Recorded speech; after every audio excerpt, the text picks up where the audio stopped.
Come with me on a one-day perfume journey to Portland, Oregon. I started by getting up at an ungodly hour and getting on the Amtrak train. In my naivete, I thought since trains run on a track, there was no way they could be late.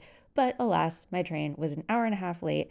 I was headed to this meeting. It was with the International Perfume Bottle Association, and we were specifically touring the Benson Hotel in Portland because next year, 2025, is where we will have our International Perfume Bottle Convention. Now, if you're at all into collecting perfume bottles or antique vanity items, compacts, any of that sort of thing, you need to join the International Perfume Bottle Association. What I most enjoy about the organization is the fact that they put an emphasis on education. Now, I really enjoy that. As a history nerd, I use their virtual museum all the time to research the perfume videos that I make for all of you. They will be having public days where you can use their website and virtual museum for free in October, and I will, of course, post more about that when the time comes. We headed into the board meeting, and I was actually there because I am part of the local planning committee. I live in Seattle, so as a person in the Pacific Northwest, I was on hand to help them decide on activities for the convention, and I just loved that they passed around all these little antique bottles. Okay, work done. Now it was time for me to play. I started by going to Smith Tea Maker specifically for a tea tasting. And side note, this honey orchid fragrance tea, this is the best thing I've ever smelled.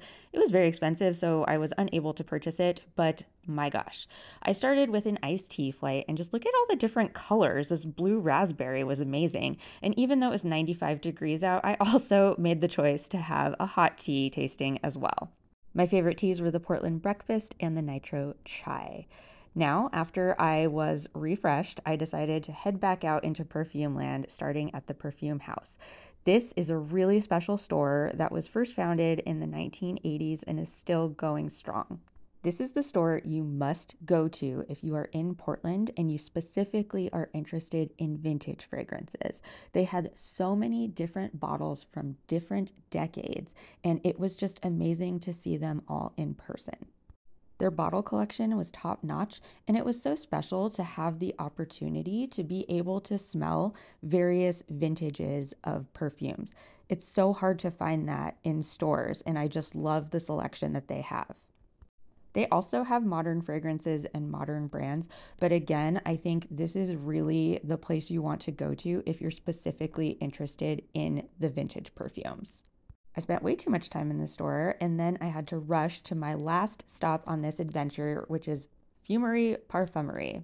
This is basically a scent bar. You walk in, you tell them what you like, and they pull perfumes for you to smell.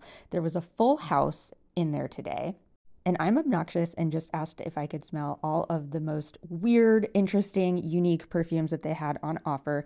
This was my favorite, Cinemaniac. It smelled like movie theaters and popcorn.